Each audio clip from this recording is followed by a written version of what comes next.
Hello, everyone.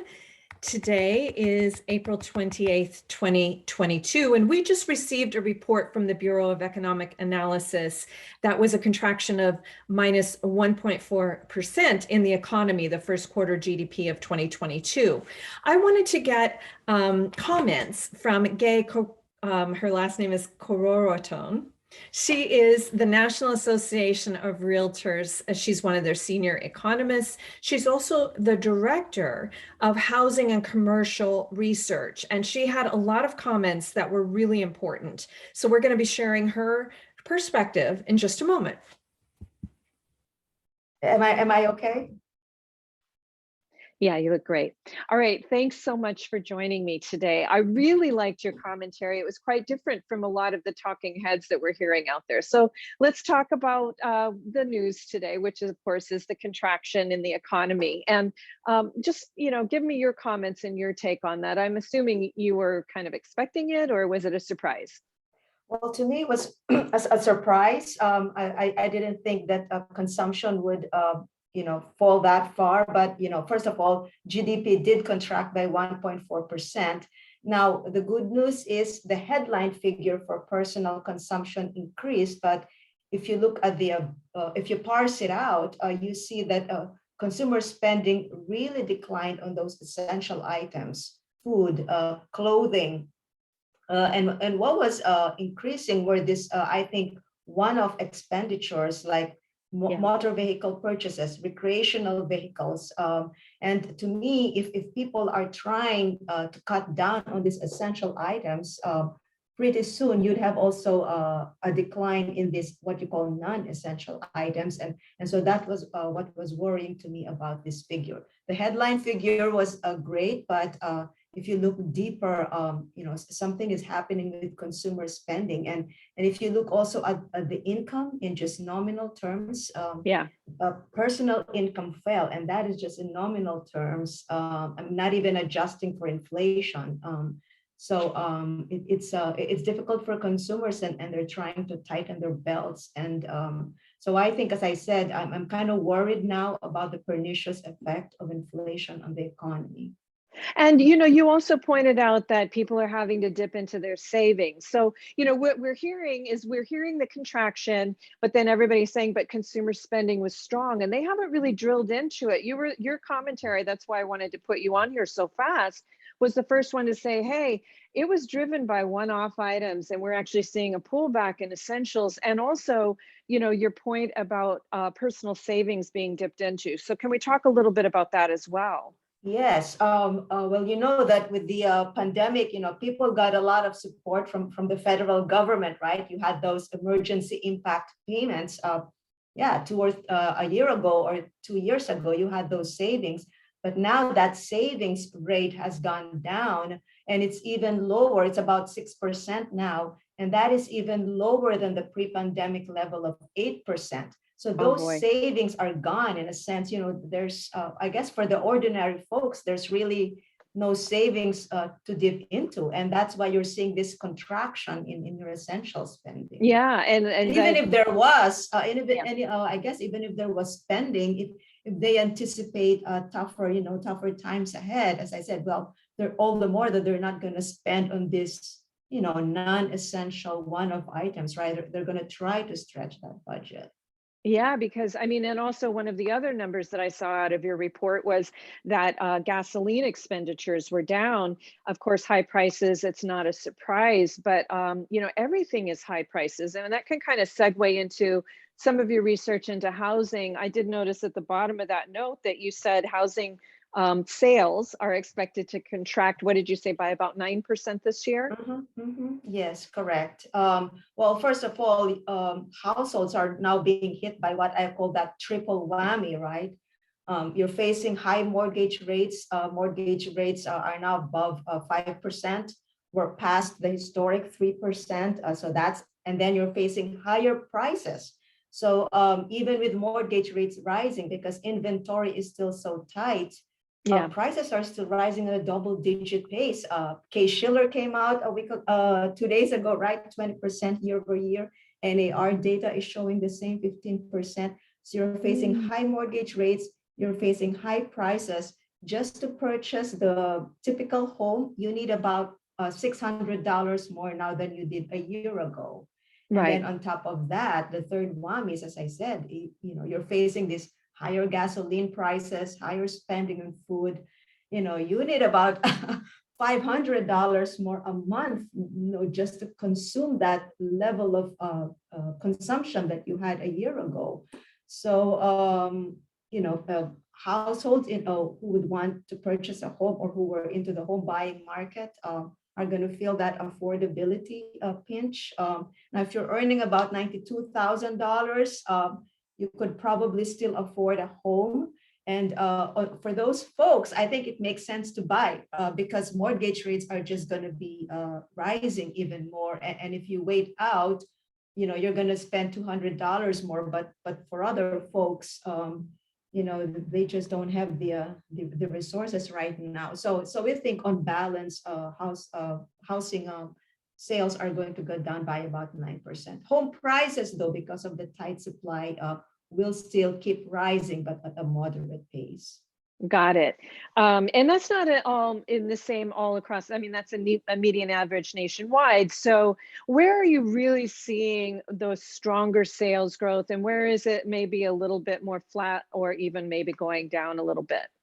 Well, it's the tertiary and secondary markets that are growing right now. Example of a tertiary market like San Antonio, Texas. Let's just say Texas. We know that Dallas is growing, Austin is growing, but now it's San Antonio, where prices are also starting to rise. In Arizona, we know that Phoenix is hot, but we're also seeing that spill over into Tucson. Look at the South Carolina market, Spartanburg, up in Washington market, Coeur d'Alene. So it's these secondary, tertiary markets that are starting to boom because, first of all, I think working from home changed the dynamics. People can work from home, move a bit further. You don't have to come to the office 5 days a week. But just the affordability constraint, people are trying to find a less expensive place to live. Yeah, and that work from home trend is something that kind of takes us into real estate, commercial real estate side of things.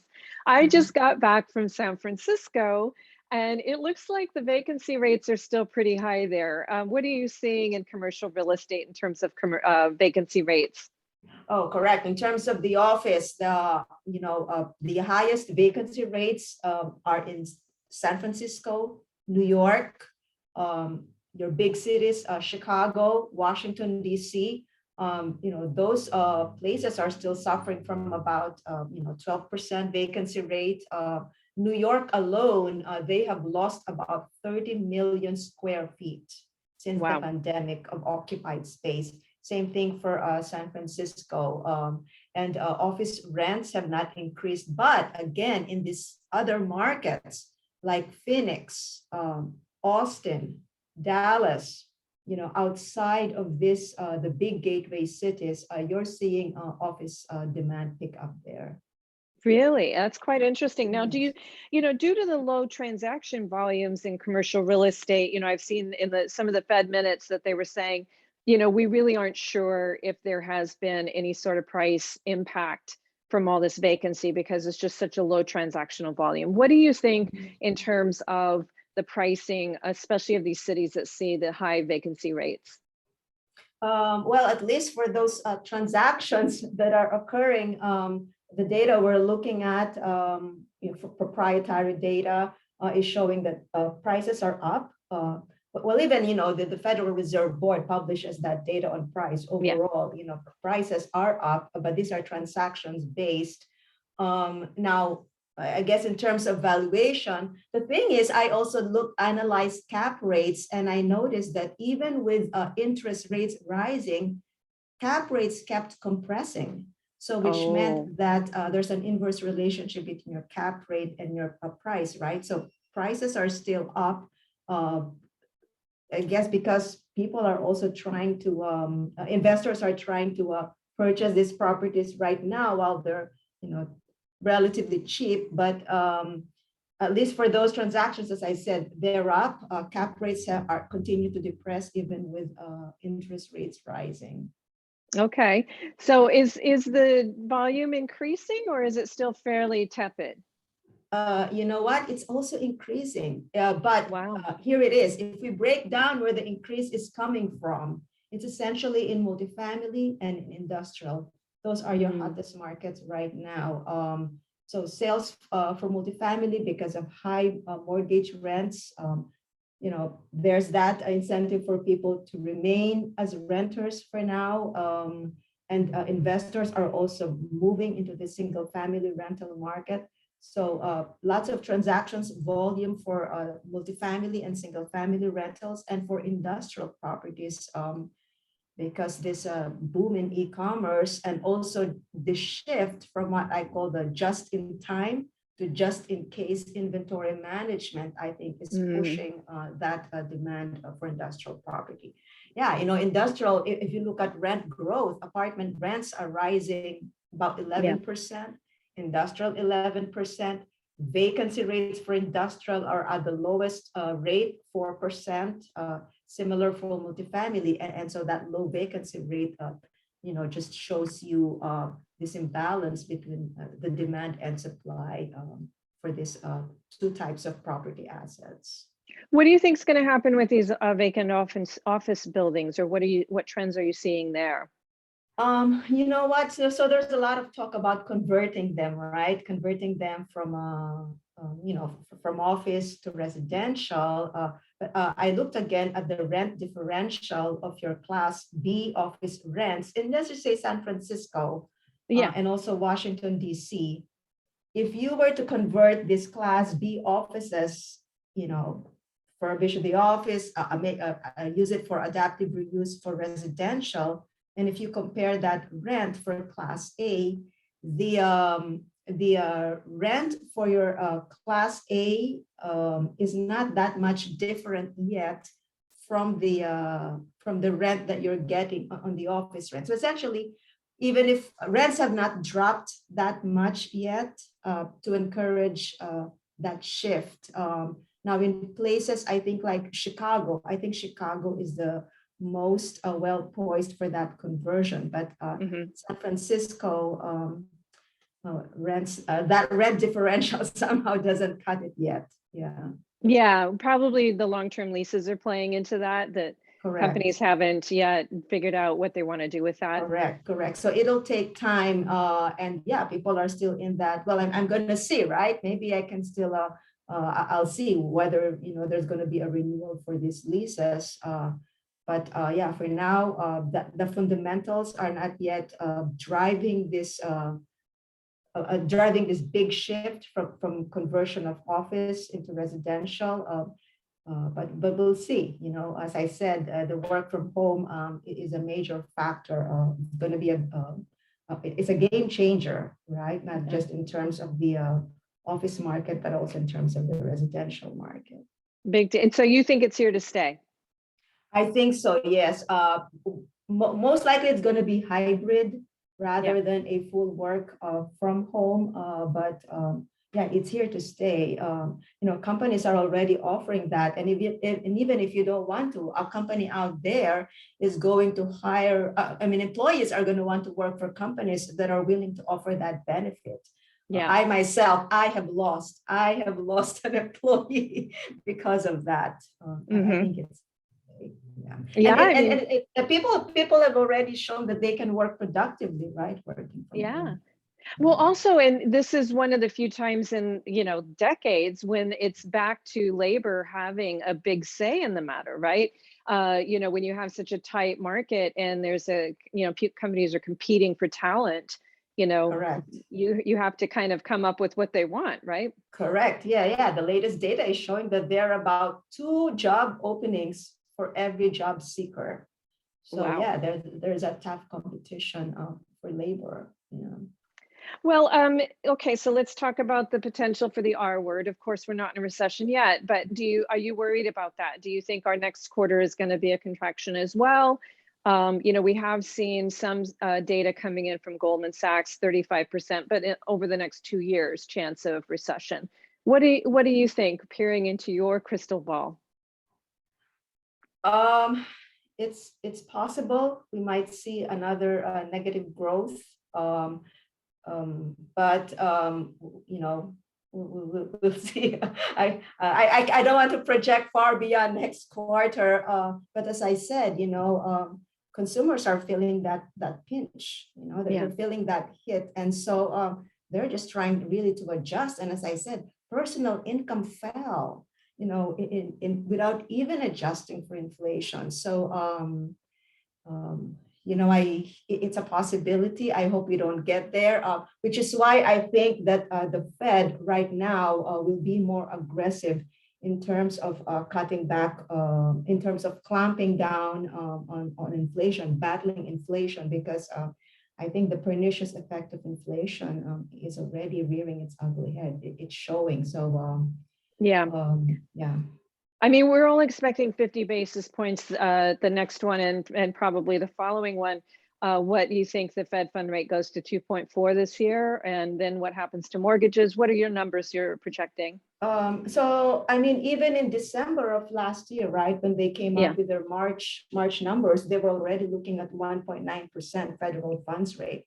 So I think 2.25, an extra, is not impossible. I think it's conceivable. And then mortgage rates, I can see it reaching as high as I think 6% by end of the year. Yes. But I mean, if you look at it, it's something that's also going to be healthy for the market, right? Because prices right now are growing at about 15 to 20%. Wages are rising by 5%. It's not sustainable when you have home prices growing triple the amount of wage gains. Yeah. So, I mean, I know that from a mortgage interest rate perspective, buying right now might be a good idea, but I mean, people are going to be buying at historic highs as well, right? So do you think that people need to be a little price conscious as well? Sorry, you meant historic highs for prices? Yes, in terms of housing. Oh, well, I think nationally, we don't really see prices falling. So I think nationally, at least, we'll continue to see house prices still rising because of this tight inventory supply. So even if demand falls because inventory is just so tight, 2 months of supply, we think that tight level of inventory is going to provide that floor for prices. So I don't really see prices coming down, nationally. So some markets we have seen, like Los Angeles, we have seen prices fall, but on a nationwide scale, I don't anticipate that. And the latest data we have from our Realtors, the March survey that we had. So even with interest rates already rising, there's about 5 offers per home sold.